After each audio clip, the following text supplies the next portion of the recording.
students. In today's session, we will know the marketing nature and its objectives. So previous session ನಲ್ಲಿ ನಾವು market ಮತ್ತು ಮಾರ್ಕೆಟಿಂಗ್ನ meaning and ಡೆಫಿನೇಷನನ್ನು ತಿಳ್ಕೊಂಡ್ವಿ. Market ಅಂದರೆ ಏನು, market ಅಂದರೆ ಅದರ ಲಕ್ಷಣಗಳು ಹೇಗಿರುತ್ತೆ, ಹಾಗೂ ಮಾರ್ಕೆಟಿಂಗ್ ಮಾರಾಟ ಪ್ರಕ್ರಿಯೆ ಅಂದರೆ ಏನು ಅನ್ನೋದನ್ನ ತಿಳ್ಕೊಂಡು. ಸೊ ಇವತ್ತು ಮಾರಾಟ ಪ್ರಕ್ರಿಯೆಯ ಒಂದು ಲಕ್ಷಣಗಳು ಹೇಗಿರುತ್ತೆ ಮತ್ತು ಮಾರಾಟ ಪ್ರಕ್ರಿಯೆಯ ಉದ್ದೇಶ ಏನು ಅನ್ನೋದು ತಿಳ್ಕೊಳ್ಳೋದು. ಸೊ ಈಗಾಗಲೇ ನಿಮಗೆ ಮಾರ್ಕೆಟ್ ಅಂದರೆ ಅದು ಒಂದು ಸ್ಥಳ, ಅಲ್ಲಿ ಮಾರಾಟಗಾರ ಮತ್ತು ಗ್ರಾಹಕ ಇಬ್ಬರು ಮೀಟ್ ಆಗುವಂಥ ಒಂದು ಪ್ಲೇಸ್. ಸೊ ಗ್ರಾಹಕ ತನಗೆ ಬೇಕಾದ ವಸ್ತುವನ್ನು ದುಡ್ಡು ಕೊಟ್ಟು ಮಾರಾಟಗಾರನಿಂದ ಅದನ್ನು ಪಡ್ಕೊಳ್ತಾನೆ. ಸೊ ಅಲ್ಲಿ ಸೇವೆ ಗೂಡ್ಸ್ ಮಾತ್ರ ಮಾರ್ಕೆಟ್ ಆಗಬೇಕಾಗಿಲ್ಲ, it can be service also, it can be information also ಅನ್ನೋದನ್ನ ತಿಳ್ಕೊಂಡ್ವಿ. ಸೊ ಹಾಗೆ ಮಾರ್ಕೆಟಿಂಗ್ ಅಂದರೆ ಈಗ ಬರೀ ಫಿಸಿಕಲ್ ಪ್ಲೇಸ್ ಆಗಿರಬೇಕಾಗಿಲ್ಲ. So marketing now can happen. So market can also be, market is present in the form of the internet ಫಾರ್ಮಲ್ಲಿ ಈ marketing ನಾವು ನೋಡ್ತಾ ಇದ್ದೀವಿ ಅಲ್ವಾ. ಸೊ ಇವತ್ತು ಮಾರ್ಕೆಟಿಂಗ್ನ ನೇಚರ್ ಏನು ಅನ್ನೋದನ್ನ ತಿಳ್ಕೊಳ್ಳೋಣ. So first of all it is A human activity. So marketing ಅನ್ನುವಂಥದ್ದು ಒಂದು ಮಾನವ ಚಟುವಟಿಕೆ. ಸೊ ಯಾಕಂದರೆ ಮಾರ್ಕೆಟಿಂಗ್ನ ಮುಖ್ಯ ಉದ್ದೇಶ ಹ್ಯೂಮನ್ ನೀಡ್ಸ್ನ ಫುಲ್ಫಿಲ್ ಮಾಡುವಂಥದ್ದು. ಅಂದರೆ ಹ್ಯೂಮನ್ ನೀಡ್ಸ್ನ ಡಿಮಾಂಡಾಗಿ ಕ್ರಿಯೇಟ್ ಮಾಡಿ ಅದನ್ನು ಪೂರೈಕೆ ಮಾಡುವಂಥದ್ದು ಮಾರ್ಕೆಟಿಂಗ್ನ ಉದ್ದೇಶ ಆಗಿರುತ್ತೆ ಅನ್ನೋದನ್ನ ನಾವು ತಿಳ್ಕೊಂಡ್ವಿ. So marketing is nothing but meeting the needs of the human profitably ಅನ್ನೋದನ್ನ ನಾವು ಲಾಸ್ಟ್ ಸೆಷನಲ್ಲಿ ತಿಳ್ಕೊಂಡಿದ್ವಿ. ಸೊ ಹಾಗಾಗಿ ಮಾರ್ಕೆಟಿಂಗ್ನಲ್ಲಿ human resource will play a predominant role. So other factors ಇರ್ಬೋದು, ಮೆಟೀರಿಯಲ್, ಮೆಷಿನರಿ, ಮನಿ ಇದ್ರೂ men will play a major role. ಯಾಕಂದರೆ ಮಾರ್ಕೆಟಿಂಗ್ನ ಮುಖ್ಯ ಉದ್ದೇಶ ಏನಾಗಿರ್ತದೆ, ಗ್ರಾಹಕನ ಅವಶ್ಯಕತೆಗಳನ್ನು ಗುರುತಿಸಿ ಗ್ರಾಹಕನ ಅವಶ್ಯಕತೆಗೆ ತಕ್ಕ ಹಾಗೆ ಪ್ರಾಡಕ್ಟ್ ಅಥವಾ ಸರ್ವಿಸಸ್ನ ಆಫರ್ ಮಾಡಿ ಗ್ರಾಹಕರನ್ನು ಸಂತೃಪ್ತಗೊಳಿಸೋದಾಗಿರ್ತದೆ. ಹಾಗಾಗಿ it is purely focusing on the human. So ಹಾಗಾಗಿ ಅದನ್ನು ಮಾನವ ಕೇಂದ್ರಿತ ಚಟುವಟಿಕೆ ಅಂತ ಹೇಳ್ಬೋದು. Next, consumer centred.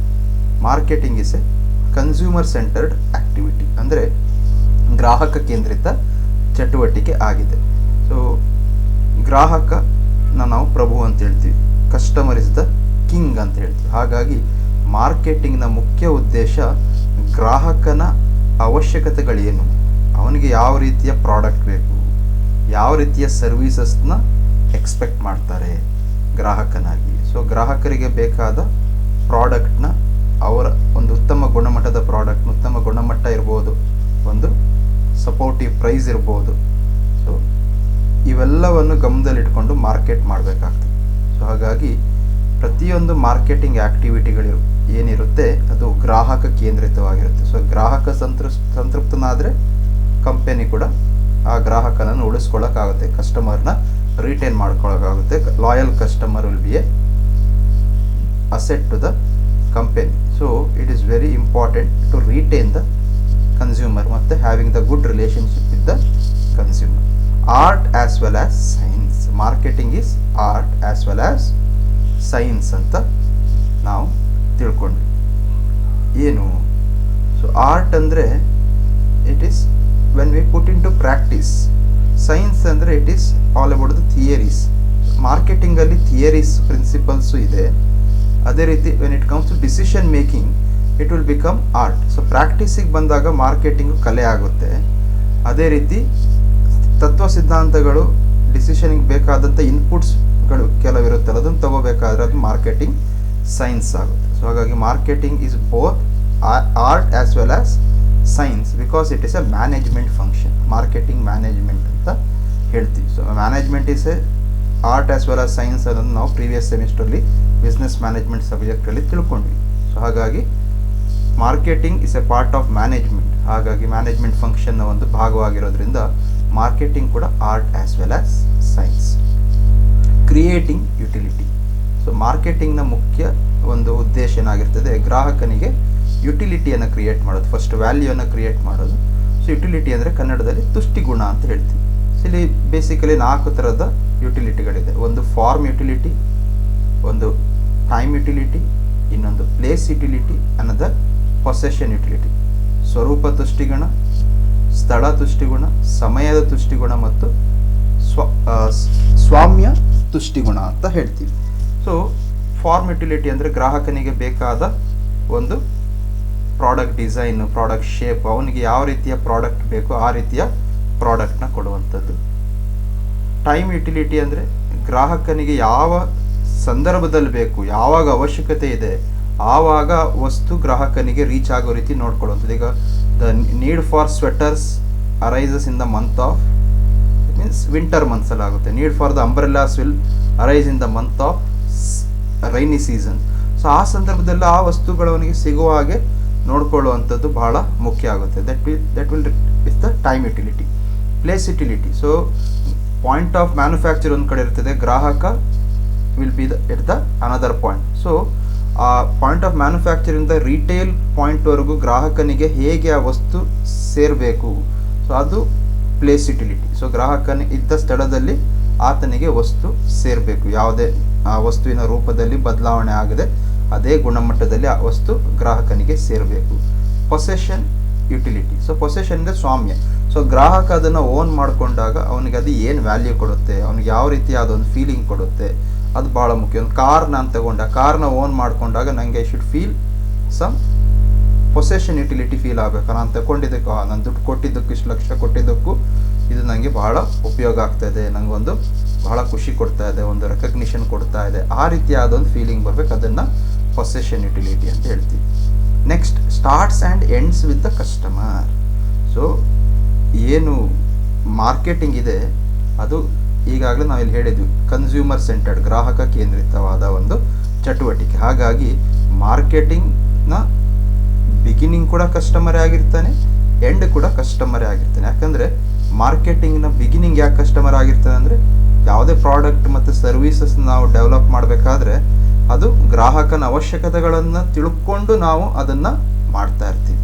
ಸೊ ಹಾಗಾಗಿ ಗ್ರಾಹಕನ ಅವಶ್ಯಕತೆಗಳನ್ನು ಗುರುತಿಸೋದ್ರಿಂದ ಹಿಡಿದು ಗ್ರಾಹಕನ ಅವಶ್ಯಕತೆಗೆ ತಕ್ಕ ಹಾಗೆ ಪ್ರಾಡಕ್ಟ್ ಅಥವಾ ಸರ್ವೀಸಸ್ನ ಡೆವಲಪ್ ಮಾಡಿ ಗ್ರಾಹಕನಿಗೆ ತಲುಪಿಸಿ, ಗ್ರಾಹಕ ಅದ್ರ ಬಗ್ಗೆ ಆ ಪ್ರಾಡಕ್ಟ್ ಅಥವಾ ಸರ್ವೀಸಸ್ನ ಉಪಯೋಗಿಸ್ಕೊಂಡು ಸಂತೃಪ್ತನಾಗಿದ್ದಾನ ಅನ್ನುವಂಥದ್ದು ಅವನಿಂದ ಫೀಡ್ಬ್ಯಾಕ್ ಪಡ್ಕೊಳ್ಳೋದ್ರವರೆಗೂ ಮಾರ್ಕೆಟಿಂಗ್ ಇರ್ತದೆ. ಆ ಫೀಡ್ಬ್ಯಾಕ್ ಪಡ್ಕೊಂಡ್ಮೇಲೆ ಆ ಫೀಡ್ಬ್ಯಾಕಿಗೆ ತಕ್ಕ ಹಾಗೆ ಏನಾದರೂ ಗ್ರೀವಿಯನ್ಸಸ್ ಇದ್ದರೆ, ಕುಂದುಕೊರತೆಗಳಿದ್ರೆ ಅದನ್ನು ಹೇಗೆ ಮುಂದಿನ ಸಾರಿ ಸರಿಪಡಿಸ್ಕೊಂಡು ಗ್ರಾಹಕನಿಗೆ ಹೇಗೆ ನಾವು ಆ ಪ್ರಾಡಕ್ಟ್ನ ಬೆಸ್ಟ್ ಕ್ವಾಲಿಟಿ ಕೊಡ್ತೀವಿ ನೆಕ್ಸ್ಟ್ ಟೈಮ್. ಓಕೆ, ಅದು ನಾವು ಗ್ರಾಹಕ, ಈಗಿರೋ ಗ್ರಾಹಕನ ಹೇಗೆ ಉಳಿಸ್ಕೊಳ್ತೀವಿ, ಕಸ್ಟಮರ್ ರಿಲೇಷನ್ಶಿಪ್ ಮ್ಯಾನೇಜ್ಮೆಂಟ್ ಬಗ್ಗೆ ನಾವು ಮಾತಾಡ್ತೀವಿ. ಹಾಗಾಗಿ ಬರೀ ಗ್ರಾಹಕನಿಗೆ ಪ್ರಾಡಕ್ಟ್ ಮಾರಿದ ತಕ್ಷಣ ನಮ್ಮ ಕೆಲಸ ಆಗಲಿಲ್ಲ. ಸೊ ಪ್ರಾಡಕ್ಟ್ ಮಾರಿದ ಮೇಲೆ ಗ್ರಾಹಕನ ಕುಂದುಕೊರತೆಗಳನ್ನು ವಿಚಾರಿಸಿ ಅವನು ನಮ್ಮಿಂದ ಏನು ನಿರೀಕ್ಷೆ ಪಡ್ತಾನೆ, ಪ್ರಾಡಕ್ಟಲ್ಲಿ ಏನು ಇಂಪ್ರೂವ್ಮೆಂಟ್ ಮಾಡಬೇಕಂತ ಗ್ರಾಹಕನಿಂದ ಏನು ನಿರೀಕ್ಷೆ ಇದೆ ಅದನ್ನು ತಿಳ್ಕೊಂಡು ಆ ಗ್ರಾಹಕನ ಜೊತೆ ನಿರಂತರವಾದ ಸಂಪರ್ಕದಲ್ಲಿ ಇದ್ಕೊಂಡು ಆ ಪ್ರಾಡಕ್ಟ್ ಏನಾದ್ರು ಚೇಂಜಸ್ ಬೇಕಾದರೆ ಅಥವಾ ಪ್ರಾಡಕ್ಟ್ ಬಗ್ಗೆ ಏನಾದ್ರು ಇನ್ನು ಎಕ್ಸ್ಟ್ರಾ ಮಾಹಿತಿ ಬೇಕಾದರೆ, ಸೊ ಏನಾದರೂ ಇನ್ನೂ ಸರ್ವಿಸಸ್ ಎಕ್ಸ್ಪೆಕ್ಟ್ ಮಾಡ್ತಾ ಇದ್ದಾರೆ ಅದನ್ನೆಲ್ಲ ಕೊಡುವಂಥದ್ದು ಕೂಡ ಮಾರ್ಕೆಟಿಂಗಿನ ಕೆಲಸ ಆಗುತ್ತೆ. ಹಾಗಾಗಿ it is focusing not only at the beginning, at the end also you should focus on the customer. And ಈಗ ಬಿಗಿನಿಂಗ್ ಮತ್ತು ಎಂಡ್ ಅಂತಲ್ಲ, should always be in constant touch with the customer. Okay, exchange process. So marketing ಅಂದರೆ ವಿನಿಮಯ ಮಾಡ್ಕೊಳ್ಳೋದು ಅಂತ ಇರ್ತದೆ. ಇಲ್ಲಿ ಕೊಡುವುದು ಕೊಳ್ಳುವುದು ಎರಡೂ ಕೂಡ ಇದ್ದೇ ಇರ್ತದೆ. ಸೊ ಹಾಗಾಗಿ ಬೈಯಿಂಗ್, ನಾವು ಮಾರ್ಕೆಟಿಂಗಲ್ಲಿ ಬೈ ಮಾಡ್ತೀವಿ, ಸೆಲ್ ಮಾಡ್ತೀವಿ. ಒಂದು ಕಡೆಯಿಂದ ಬೈ ಮಾಡಿ ಅದನ್ನು ಪ್ರೋಸೆಸ್ ಮಾಡಿ ನೆಕ್ಸ್ಟ್ ಗ್ರಾಹಕನಿಗೆ ಅದನ್ನು ನಾವು ಸೆಲ್ ಮಾಡ್ತೀವಿ. ಸೊ ಹಾಗಾಗಿ ಕಂಪ್ಲೀಟಾಗಿ ಇಲ್ಲಿ ಪ್ರಾಡಕ್ಟ್ ಎಕ್ಸ್ಚೇಂಜ್, ಮನಿ ಎಕ್ಸ್ಚೇಂಜ್ ಆಗ್ತಾ ಇರುತ್ತೆ. ಹಾಗಾಗಿ ಇದು ವಿನಿಮಯ ಪ್ರಕ್ರಿಯೆ ಆಗಿರ್ತದೆ. Goal oriented. So marketing finally ಒಂದು ಉದ್ದೇಶ ಆಧಾರಿತ ಚಟುವಟಿಕೆ. ಏನು ಉದ್ದೇಶ ಇರ್ತದೆ ಇಲ್ಲಿ? ಗ್ರಾಹಕನನ್ನು ಸಂತೃಪ್ತಗೊಳಿಸುವಂಥ ಒಂದು ಉದ್ದೇಶ ಮಾರ್ಕೆಟಿಂಗಲ್ಲಿರ್ತದೆ. ಗ್ರಾಹಕನನ್ನು ಡಿಲೈಟ್ ಮಾಡಬೇಕು, ಗ್ರಾಹಕನನ್ನು ಒಂದು ಅವನಿಗೆ ಬೇಕಾದ ರೀತಿಯಲ್ಲಿ ಪ್ರಾಡಕ್ಟ್ನ ಮ್ಯಾನುಫ್ಯಾಕ್ಚರ್ ಮಾಡಿ, ಸೊ ಅವನ ಅವಶ್ಯಕತೆಗಳನ್ನು ಪೂರೈಸೋ ರೀತಿಯಲ್ಲಿ ಆದರೆ ಪೂರೈಸ್ತಾ ಇದೆ ಅಂತ ಗ್ರಾಹಕನಿಗೆ ಅನಿಸ್ತಾ ಇದ್ದರೆ, ಸೊ ಗ್ರಾಹಕ ಸಂತೃಪ್ತಗೊಳ್ತಾನೆ. ಅವನು ಕೊಟ್ಟಿರೋ ವ್ಯಾಲ್ಯೂಗಿಂತ ಪ್ರಾಡಕ್ಟ್ ಜಾಸ್ತಿ ಬೆನಿಫಿಟ್ ಕೊಡುವಂಥ ಒಂದು ಪ್ರಕ್ರಿಯೆ ಇರಬೇಕು. ಕನ್ಸ್ಯೂಮರ್ ಸರ್ಪ್ಲಸ್ ಅಂತ ಹೇಳ್ತೀವಿ, ಅದು ಬಹಳ ಮುಖ್ಯ ಆಗ್ತದೆ. ಅದೇ ರೀತಿ ಗ್ರಾಹಕನ ಒಂದು ಲಾಭದ ಜೊತೆ ಕಂಪನಿಯ ಲಾಭ ಕೂಡ ನೋಡ್ಕೊಳ್ಳೋದು ಬಹಳ ಮುಖ್ಯ ಆಗುತ್ತೆ. It is a process. Next okay, marketing is A process, ಅದೇನು ಪ್ರಕ್ರಿಯೆ. ಸೊ ಮಾರ್ಕೆಟಿಂಗ್ ಅನ್ನುವಂಥ ನಿರಂತರವಾದ ಒಂದು ಚಟುವಟಿಕೆ, ಹಾಗಾಗಿ ಅದನ್ನ ಪ್ರಕ್ರಿಯೆ ಅಂತ ಹೇಳ್ತೀವಿ. So starts and ends with the customer ಅಂದರೆ it is a process. So ಅದೇ ರೀತಿ ಅಲ್ಲಿ ಯಾವುದೇ ರೀತಿಯ ಸ್ಟಾಪೇಜ್ ಇರಲ್ಲ ಮಾರ್ಕೆಟಿಂಗ್ ಆ್ಯಕ್ಟಿವಿಟಿಯಲ್ಲಿ, ನಿರಂತರವಾಗಿ ನಡೀತಾ ಇರ್ತದೆ. ಗ್ರಾಹಕನ ಒಂದು ಅವಶ್ಯಕತೆಗಳನ್ನ ತಿಳ್ಕೊಳ್ಳೋದು, ಆ ಅವಶ್ಯಕತೆಗೆ ತಕ್ಕ ಹಾಗೆ ಗೂಡ್ಸ್ನ ಪ್ರೊಡ್ಯೂಸ್ ಮಾಡೋದು ಅಥವಾ ಸರ್ವಿಸಸ್ನ ಕೊಡೋದು, ಸೊ ಅದನ್ನು ಗ್ರಾಹಕನಿಗೆ ತಲುಪಿಸೋದು, ಆಮೇಲೆ ಗ್ರಾಹಕನಿಂದ ಮಾಹಿತಿ ಫೀಡ್ಬ್ಯಾಕನ್ನು ಪಡ್ಕೊಳ್ಳೋದು. ಸೊ ಫೀಡ್ಬ್ಯಾಕಲ್ಲಿ ಬಂದಿರುವಂಥದ್ದನ್ನ ಏನಾದ್ರು ಲೋಪದೋಷಗಳಿಂದ ಸರಿಪಡಿಸೋದು, ಅಥವಾ ಉತ್ತಮ ಫೀಡ್ಬ್ಯಾಕ್ ಬಂದಿರೋ ಅದು ಇನ್ನೂ ಉತ್ತಮ ಮಾಡೋ ಹಾಗೆ ನೋಡೋದು. ಸೊ ಗ್ರಾಹಕನಿಂದ ಮಾಹಿತಿ ಪಡ್ಕೊಳ್ಳೋದು, ಅವ್ರ ಜೊತೆ ಸೌಹಾರ್ದಯುತವಾದ ಬಾಂಧವ್ಯವನ್ನು ಯಾವಾಗಲೂ ಇಟ್ಕೊಳ್ಳೋದು. ಸೊ ಗ್ರಾಹಕನನ್ನು ಲಾಯಲ್ ಕಸ್ಟಮರ್ ಆಗಿ ಕನ್ವರ್ಟ್ ಮಾಡೋದು. ಸೊ ಗ್ರಾಹಕನೇ ನಮಗೆ ಒಂದು ಸೋರ್ಸ್ ಆಫ್ ಅಡ್ವರ್ಟೈಸ್ಮೆಂಟ್ ಆಗಬೇಕು, ಅವರ word of mouth will become very important. ಹಾಗಾಗಿ so marketing will not stop. So marketing will be a continuous activity, ಹಾಗಾಗಿ ಅದನ್ನು ಪ್ರೋಸೆಸ್ ಅಂತ ಹೇಳ್ತೀವಿ. So next objectives of marketing ತಿಳ್ಕೊಳ್ಳೋಣ. ಉದ್ದೇಶ ಏನು, ಮಾರ್ಕೆಟಿಂಗ್ನ ಉದ್ದೇಶ ಏನೇನು? ಮುಖ್ಯ ಉದ್ದೇಶ ಕಸ್ಟಮರ್ ಸ್ಯಾಟಿಸ್ಫ್ಯಾಕ್ಷನ್. ಸೊ ಗ್ರಾಹಕನ ಸಂತೃಪ್ತಿ ಇದೆಯಲ್ಲ, ಅದು ಮಾರ್ಕೆಟಿಂಗ್ನ ಬಹುಮುಖ್ಯವಾದ ಉದ್ದೇಶ. ಸೊ ಮಾರ್ಕೆಟಿಂಗ್ ಆ್ಯಕ್ಟಿವಿಟಿ ಏನೇ ಮಾಡಿದರೂ ನಾವು it should be focused consumer centric. So consumer ಗ್ರಾಹಕನನ್ನು ನಾವು ಆಧಾರವಾಗಿ ನಾವು ನಮ್ಮ ಆ್ಯಕ್ಟಿವಿಟಿಗಳನ್ನ ಮಾಡಬೇಕಾಗ್ತದೆ. ಹಾಗಾಗಿ ಸೊ ಒಂದು ಪ್ರಾಡಕ್ಟ್ ಮಾಡಿದ್ವಿ ಅಂದರೆ ಆ ಪ್ರಾಡಕ್ಟು ಗ್ರಾಹಕನಿಗೆ ಸಂತೃಪ್ತಿಗೊಳಿಸ್ಬೇಕಾಗ್ತದೆ. ಓಕೆ, ಯಾವುದೇ ರೀತಿಯಾದ ಪ್ರಾಡಕ್ಟ್ ಇರ್ಬೋದು ಅದು. ಸೊ ಗ್ರಾಹಕ ಸಂತೃಪ್ತಗೊಂಡ ಅಂದರೆ ಸೊ ಅದು ಮಾರ್ಕೆಟಿಂಗ್ನ ಒಂದು ಆಬ್ಜೆಕ್ಟಿವ್ನ ಅಚೀವ್ ಮಾಡಿದ ಹಾಗೆ. ಸೊ ಹಾಗಾಗಿ ಸಂತೃಪ್ತ ಗ್ರಾಹಕ, ಸಂತುಷ್ಟ ಗ್ರಾಹಕ, ಡಿಲೈಟ್ಫುಲ್ ಕಸ್ಟಮರ್ ಅಂತ ಹೇಳ್ತೀವಿ ನಾವೀಗ. ಸಂತೃಪ್ತ ಅಲ್ಲ, from satisfaction you are reach to the stage of delight. ಅಂದರೆ ಅವನು 100 ರೂಪಾಯಿ ಕೊಟ್ಟರೋ ಪ್ರಾಡಕ್ಟಿಗೆ ನಾವು ಅವನಿಗೆ ಒಳ್ಳೆ ಫೀಚರ್ಸ್ ಸಿಗೋ ಥರ ನೋಡ್ಕೋಬೇಕು. 100 ರೂಪಾಯಿ ಕೊಟ್ಟರು, ಅಯ್ಯೋ 100 ರೂಪಾಯಿ ಕೊಟ್ಟರು ನಾನು 100 ರೂಪಾಯಿಗಿಂತ ಜಾಸ್ತಿ ನಾನು ಫೀಚರ್ಸ್ ಪಡ್ಕೊಂಡೆ ಅನ್ನೋ ರೀತಿಯಾದ ಒಂದು ಫೀಲಿಂಗ್ ಬರುತ್ತಲ್ಲ, that is what the delight ಅಂತ ಹೇಳ್ತೀವಿ, customer satisfaction. Okay, next generation of profit. Marketing finally ಕಂಪನಿಯ ಓವರ್ ಆಲ್ ಆಬ್ಜೆಕ್ಟಿವ್ನ ಅಚೀವ್ ಮಾಡೋದು ಕೂಡ ಆಗಿರುತ್ತೆ. ಸೊ ಹಾಗಾಗಿ ಲಾಭವನ್ನು ಇನ್ಕ್ರೀಸ್ ಮಾಡೋದು, ಲಾಭವನ್ನು ಗಳಿಸೋದು, ಗ್ರಾಹಕನನ್ನು ಸಂತೃಪ್ತಿಗೊಳಿಸೋದು ಎಷ್ಟು ಮುಖ್ಯನೋ ಆ ಸಂತೃಪ್ತಿಗೊಂಡ ಗ್ರಾಹಕನ ಮುಖಾಂತರ ಕಂಪನಿಗೆ ಲಾಭವನ್ನು ಕೂಡ ತಂದು ಕೊಡೋದು ಮಾರ್ಕೆಟಿಂಗ್ನ ಕೆಲಸ ಆಗುತ್ತೆ. So marketing finally will bring the sales. So increase in sales will lead to increase in the profit of the company. Okay, so good profit of the company will lead to the good financial position of the company. So company can give better salaries to the employee, company can invest in various sales promotion activity, it can invest in better machinery, better research. So finally ಅದು ಗ್ರಾಹಕನ ಒಂದು focus, ಗ್ರಾಹಕನಿಂದ ಬಂದಂಥ ಒಳ್ಳೆ ಮಾಹಿತಿ, ಸಂತೃಪ್ತ ಗ್ರಾಹಕ ಏನು ಮಾಡ್ತಾನೆ, ಜಾಸ್ತಿ ಪ್ರಾಡಕ್ಟ್ನ ಪರ್ಚೇಸ್ ಮಾಡ್ತಾ ಹೋದಾಗ ಸೇಲ್ಸ್ ಜಾಸ್ತಿ ಆಗಿ ಪ್ರಾಫಿಟ್ ಕೂಡ ಜಾಸ್ತಿ ಆಗುತ್ತೆ. Next increase in the market share.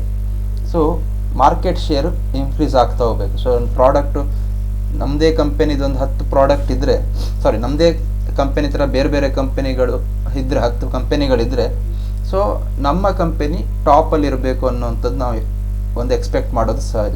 So ಹಾಗಾಗಿ ಗ್ರಾಹಕನ ಒಂದು ಸಂತೃಪ್ತಿ ಜಾಸ್ತಿ ಆದಾಗೆ ಗ್ರಾಹಕರ ಒಂದು ಕಸ್ಟಮರ್ ಬೇಸ್ ಅಂತ ಹೇಳ್ತೀವಿ. ಸೊ ಕಸ್ಟಮರ್ ಬೇಸ್ ಇನ್ಕ್ರೀಸ್ ಆದಾಗೆ ಸೊ ಮಾರ್ಕೆಟ್ ಶೇರ್ ಕೂಡ ಇನ್ಕ್ರೀಸ್ ಆಗ್ತಾ ಹೋಗುತ್ತೆ. ಸೊ ನಾವು ಟಾಪ್ 10 ಕಂಪನೀಸ್ ಇದ್ದರೆ ಒಂದು ಪ್ರಾಡಕ್ಟ್ ಕೊಡುವಂಥದ್ರಲ್ಲಿ ಟಾಪ್ 1ಗೆ ಬರೋದು, ಟಾಪ್ 2ಗೆ ಬರೋದು, ಸೊ ಅದು ಬಹಳ ಮುಖ್ಯ ಆಗುತ್ತೆ. Next creation of good will and public image. So marketing will bring the reputation to the company. So ಒಳ್ಳೆ ಮಾರ್ಕೆಟಿಂಗ್ ಆ್ಯಕ್ಟಿವಿಟಿ ಒಂದು ಒಳ್ಳೆ ಗ್ರಾಹಕನನ್ನು ತೃಪ್ತಿಗೊಳಿಸೋದಿರುತ್ತೆ. ಅದೇ ರೀತಿ ಒಳ್ಳೆ ಗ್ರಾಹಕ ತೃಪ್ತಿ ಆಯಿತು ಅಂದರೆ ಸೊ ಕಂಪನಿಯ ಒಂದು ಪ್ರತಿಷ್ಠೆ ಏನಿದೆ, ಅದರ ರೆಪ್ಯುಟೇಷನ್ ಏನಿದೆ, ಅದರ ಒಂದು ಹೆಸರು, ಒಳ್ಳೆ ಹೆಸರೇನಿದೆ, ಅದು ಯಾವಾಗಲೂ ಇರುತ್ತೆ. ಸೊ ನಾವು ಕೊಡುವಂಥ ಪ್ರಾಡಕ್ಟಲ್ಲಿ ಒಂದು ಕ್ವಾಲಿಟಿ ಇಲ್ಲ, ನಾವು ಕಸ್ಟಮರ್ಗೆ ನಾವು ರೆಸ್ಪೆಕ್ಟ್ ಕೊಡ್ತಾ ಇಲ್ಲ, ಅವ್ರ ಫೀಡ್ಬ್ಯಾಕ್ಗಳನ್ನ ಇಗ್ನೋರ್ ಮಾಡ್ತಾ ಇದ್ದೀವಿ ಅಂತ ಅನಿಸಿದರೆ ಆವಾಗ ಆಟೋಮೆಟಿಕ್ ಆಗಿ ವರ್ಡ್ ಟು ವರ್ಡ್ ಮೌತ್ ಹೋಗಿ ಸೊ ಏನಾಗ್ತಿದೆ, ಕಂಪನಿ ಪ್ರತಿಷ್ಠೆ ಗ್ರಾಹಕನ ಒಳ್ಳೆ ಫೀಡ್ಬ್ಯಾಕ್ ಭಾಳ ಮುಖ್ಯ. ಸೊ ಗ್ರಾಹಕ ಒಳ್ಳೆ ಫೀಡ್ಬ್ಯಾಕ್ ಕೊಡ್ತಾ ಇಲ್ಲ, ಆ ಕಂಪನಿಯ ಪ್ರಾಡಕ್ಟ್ ಚೆನ್ನಾಗಿಲ್ಲ, ಸೊ ಕ್ವಾಲಿಟಿ ಇಲ್ಲ, ಹೈ ಪ್ರೈಸ್ ಇದೆ, ಅವರು ಗ್ರಾಹಕನ ಒಂದು ಕುಂದುಕೊರತೆಗಳಿಗೆ ಕಿವಿ ಕೊಡ್ತಾ ಇಲ್ಲ ಅಂತ ಒಂದು ಫೀಡ್ಬ್ಯಾಕ್ ಬಂದರೆ, ಸೊ ಆಟೋಮೆಟಿಕ್ಕಾಗಿ ಕಂಪನಿಯ ಏನು ಗುಡ್ವಿಲ್ ಇರುತ್ತೆ ಅದು ಕೂಡ ಕಡಿಮೆ ಆಗ್ತಾ ಬರುತ್ತೆ. ಸೊ ಅದು ಮಾರ್ಕೆಟಿಂಗ್ನ ಒಂದು objective. So creation of goodwill and public image. So new marketing reality. So ಇಂದಿನ ದಿನಗಳಲ್ಲಿ ಮಾರ್ಕೆಟಿಂಗ್ಗೆ ಹೊಸತನ ಏನು, ಮಾರ್ಕೆಟಿಂಗ್ನ ಏನು ಡ್ರೈವ್ ಮಾಡ್ತಾ ಇದೆ? ಸೊ 3 ಫ್ಯಾಕ್ಟರ್ಸ್ ಭಾಳ ಮುಖ್ಯವಾಗಿ ಗಣನೆಗೆ ತಗೋಬೇಕಾಗ್ತದೆ ಇಂದಿನ ಮಾರ್ಕೆಟಿಂಗ್ ಆ್ಯಕ್ಟಿವಿಟಿಗಳು. ಒಂದು ಟೆಕ್ನಾಲಜಿ, ಒಂದು ಗ್ಲೋಬಲೈಸೇಷನ್, ಒಂದು ಸೋಷಿಯಲ್ ರೆಸ್ಪಾನ್ಸಿಬಿಲಿಟಿ. ಸೊ ಮಾರ್ಕೆಟಿಂಗ್ನ ನಾವು ಇವತ್ತು ನೋಡೋದಾದರೆ, V are living in the era of technology, digital marketing. So ನಾವು ಎಲ್ಲಿ ನೋಡಿದರೂ ನಾವು ಮಾರ್ಕೆಟಿಂಗ್ ನೋಡ್ತಾ ಇರ್ತೀವಿ. ಗೂಗಲ್ ಸರ್ಚ್ ಮಾಡ್ತಾ ಇದ್ದರೆ ಅಲ್ಲೂ ನಮಗೆ ನಾವು ಸರ್ಚ್ ಮಾಡಿರೋ ಒಂದು ಆಧಾರದ ಮೇಲೆ ಅದೇ ಪ್ರಾಡಕ್ಟ್ ನಮ್ಗೆ ಬರ್ತಾ ಇರ್ತದೆ. ಫೇಸ್ಬುಕ್ ಹೋಗಿ ಅದೇ ಪ್ರಾಡಕ್ಟ್ ಬರ್ತಾ ಇರ್ತದೆ. ಸೊ ಆರ್ಟಿಫಿಷಿಯಲ್ ಇಂಟೆಲಿಜೆನ್ಸ್ನ ಒಂದು ಜಾಸ್ತಿ ಆಗ್ತಾ ಇದ್ದಾಗೆ ಸೊ ಗ್ರಾಹಕನನ್ನು ಕ್ಲೋಸ್ ಆಗಿ ಫಾಲೋ ಮಾಡುವಂಥ ಆ್ಯಕ್ಟಿವಿಟಿಗಳು ನಡೀತಾ ಇದೆ. So using the technology, marketers are going to get the feedback of the customer. So they are studying analyzing the customers pattern, style, behavior. So technology ಮುಖಾಂತರ ನಾವು ವಸ್ತುನ ಎಲ್ಲಿಂದ ಬೇಕಾದರೂ ಪರ್ಚೇಸ್ ಮಾಡೋ ರೀತಿಯಲ್ಲಿ ಆಗಿದೆ. ಅದಕ್ಕೆ ಟೆಕ್ನಾಲಜಿ ಹೆಲ್ಪ್ ಕೂಡ ಆಗಿದೆ. ಫೈನಾನ್ಸ್ ಟ್ರಾನ್ಸಾಕ್ಷನ್ ಡಿಜಿಟಲ್ ಆಗಿದೆ. ಸೊ ಹಾಗಾಗಿ ಏನಾಗಿದೆ, ನಾವು ಮಾರ್ಕೆಟ್ ನಾವು ಇ ಕಾಮರ್ಸ್ ಮಾರ್ಕೆಟ್. ಇಲ್ಲೇ ಕೂತ್ಕೊಂಡು ಎಲ್ಲಿಂದ ಬೇಕಾದ್ರೂ ಪ್ರಾಡಕ್ಟ್ನ ತರಿಸ್ಬೋದು, ಯಾವಾಗ ಬೇಕಾದ್ರೂ ಪ್ರಾಡಕ್ಟ್ನ ತರಿಸ್ಬೋದು ಅಲ್ವಾ. ಸೊ ಇದು ಟೆಕ್ನಾಲಜಿಯ ಒಂದು ಉಪಯೋಗ. So technology has made the marketing easy as well as complicated ಕೂಡ ಇದೆ. ಟೆಕ್ನಾಲಜಿ ಬಂದಿದೆ, ಟೆಕ್ನಾಲಜಿ ಅದರದ್ದೇ ಆದ ಲಿಮಿಟೇಷನ್ಸ್ಗಳು ಕೂಡ ಇರುತ್ತೆ. Okay, globalisation. ಸೊ ಮಾರ್ಕೆಟಿಂಗ್ ಅನ್ನುವಂಥದ್ದು ಜಾಗತೀಕರಣ ನಂತರ ಬಹಳ ಇಂಪಾರ್ಟೆಂಟ್ ಆಯಿತು. ಮೊದಲಾದರೆ ಜಾಗತೀಕರಣಕ್ಕೆ ಮುಂಚೆ ದೇಶದಲ್ಲಿ ಕೆಲವು ಕಂಪನಿಗಳಿತ್ತು. ಸೊ ಫಾರಿನ್ ಕಂಪನಿಗಳ ಒಂದು ಕಾಂಪಿಟೇಷನ್ ಇರಲಿಲ್ಲ. But once the foreign companies entered in to the Indian economy, so ಏನಾಯಿತು, ಕಾಂಪಿಟೀಷನ್ ಜಾಸ್ತಿ ಆಯಿತು. ಸೊ ಒಂದ್ಸಲ ಮಾರ್ಕೆಟಲ್ಲಿ ಕಾಂಪಿಟೀಷನ್ ಬಂತು ಅಂದ ತಕ್ಷಣ ಏನಾಗ್ತದೆ, automatically the bargaining power of the customer, ಒಂದು ಕಸ್ಟಮರ್ನ ಒಂದು ಬಾರ್ಗೇನಿಂಗ್ ಪವರ್ ಏನಾಗ್ತದೆ, it will be definitely he will have the upper hand. ಯಾಕಂದರೆ ಒಂದೇ ಕಂಪನಿ ಅಂದರೆ ಆ ಕಂಪನಿ ಏನು ಮಾರುತ್ತೋ ಅದನ್ನೇ ಗ್ರಾಹಕ ತಗೋಬೇಕು, ಆ ಕಂಪನಿ ಏನು ಪ್ರೈಸ್ ಹೇಳುತ್ತೆ ಅದನ್ನೇ ತಗೋಬೇಕು. ಬಟ್ ಅದೇ ಥರ ಪ್ರಾಡಕ್ಟ್ ಒಂದು ಕಾರ್ದು 10 ಕಂಪನಿ ಇದೆ ಅಂದಾಗ, ಸೊ ಗ್ರಾಹಕ ಈ ಕಂಪ್ನಿಲಿ ಕಾರ್ ಇಷ್ಟ ಆಗಲಿಲ್ಲ ಇನ್ನೊಂದಕ್ಕೆ ಹೋಗ್ತಾನೆ. ಆವಾಗ ಏನಾಗ್ತದೆ, ಆಟೋಮೆಟಿಕ್ಲಿ ಗ್ಲೋಬಲೈಸೇಷನ್ನ ಒಂದು ಎಫೆಕ್ಟ್ ಇದು ಏನಾಗ್ತದೆ. ಸೊ ಡೆಫಿನೆಟ್ ಆಗಿ ಕಾಂಪಿಟೇಷನ್ ಇನ್ಕ್ರೀಸ್ ಆಗುತ್ತೆ. ಕಾಂಪಿಟೇಷನ್ ಇನ್ಕ್ರೀಸ್ ಆಗಿರೋದು ಏನಾಗಿದೆ, ಕಸ್ಟಮರ್ಗೆ ಕ್ವಾಲಿಟಿ ಸಿಗ್ತಾ ಇದೆ. ಆಮೇಲೆ ಗ್ರಾಹಕ ಈಗ ಒಂದೇ ದೇಶದ ಪ್ರಾಡಕ್ಟ್ನ ತಗೋಬೇಕಾಗಲಿ, can access to the different products of different nations. So ಈ ರೀತಿಯಾದ ಒಂದು ಜಾಗತೀಕರಣದ ಒಂದು ಪ್ರಭಾವ ಬೀರಿದೆ. Then social responsibility. So marketing ಅಂದರೆ ಈಗ ಬರೀ ಲಾಭವನ್ನು ಗಳಿಸುವ ಒಂದು ಉದ್ದೇಶದಿಂದ ಮಾತ್ರ ಮಾಡುವಂಥ ಒಂದು ಚಟುವಟಿಕೆಗಳಲ್ಲ, ಅದು ಒಂದು ಸಾಮಾಜಿಕ ಜವಾಬ್ದಾರಿ ಕೂಡ ಇರಬೇಕು. ಸಾಮಾಜಿಕ ಜವಾಬ್ದಾರಿ ಅಂದರೆ ಇಲ್ಲಿ ಕಮ್ಯುನಿಟಿ ರಿಲೇಟೆಡ್ ಜವಾಬ್ದಾರಿ ಇರ್ಬೋದು, ಎನ್ವಾರನ್ಮೆಂಟಲ್ ರಿಲೇಟೆಡ್ ಜವಾಬ್ದಾರಿಗಳು ಕೂಡ ಇರ್ಬೋದು. So people, planet, profit approach, 3 P's, triple bottom approach ಅಂತ ನಾವು ಹೇಳ್ತೀವಿ. ಸೊ ಈಗ ನಾವು ನೋಡ್ತಾ ಇದ್ದೀವಿ ಕ್ಲೈಮೇಟ್ ಚೇಂಜ್ ಆಗ್ತಾ ಇದೆ. ಸೊ ಒಂದು ಏನು ಗ್ರೀನ್ ಹೌಸ್ ಗ್ಯಾಸ್ ಎಮಿಷನಿಂದ ಟೆಂಪ್ರೇಚರ್ ಜಾಸ್ತಿ ಆಗಿ ಭಾಳಷ್ಟು ಒಂದು ಹವಾಮಾನ ವೈಪರೀತ್ಯದ ನಾವು ತೊಂದರೆಗಳನ್ನ ಅನುಭವಿಸ್ತಾ ಇದ್ದೀವಿ.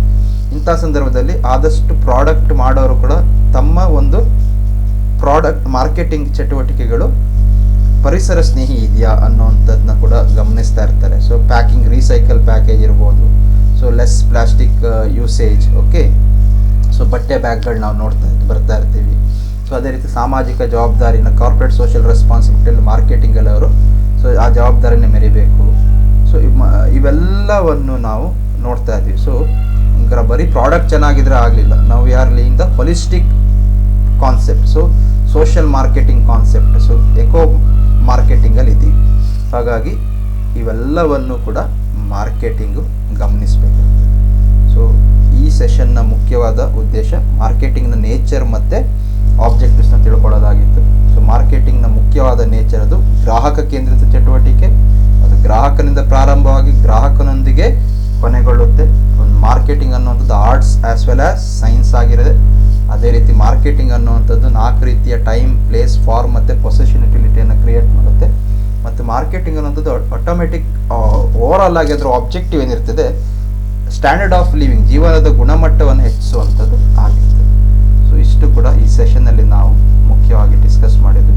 ಸೊ ಹೊಸ marketing realities, technology, globalisation and social ರೆಸ್ಪಾನ್ಸಿಬಿಲಿಟಿನ ಕೂಡ ನಾವು ಕನ್ಸಿಡರ್ ಮಾಡಬೇಕಾಗ್ತದೆ. ಸೊ ಕಂಪನಿ ತನ್ನ ಒಂದು ಗ್ರಾಹಕನನ್ನು ಸಂತೃಪ್ತಗೊಳಿಸೋದ್ರ ಜೊತೆಗೆ ಕಂಪನಿಯ ಲಾಭ ಗಳಿಕೆಯನ್ನು ಕೂಡ ಹೆಚ್ಚು ಮಾಡಬೇಕಾಗ್ತದೆ, ಕಂಪನಿಯ ಮಾರ್ಕೆಟ್ ಶೇರನ್ನು ಕೂಡ ಹೆಚ್ಚು ಮಾಡಬೇಕಾಗ್ತದೆ. ಸೊ ಇಷ್ಟು ಕೂಡ ಒಂದು ಇವತ್ತಿನ ಸೆಷನ್ನಲ್ಲಿ ನಾವು ತಿಳ್ಕೊಳ್ಬೇಕಾದಂಥ ಅಂಶಗಳು.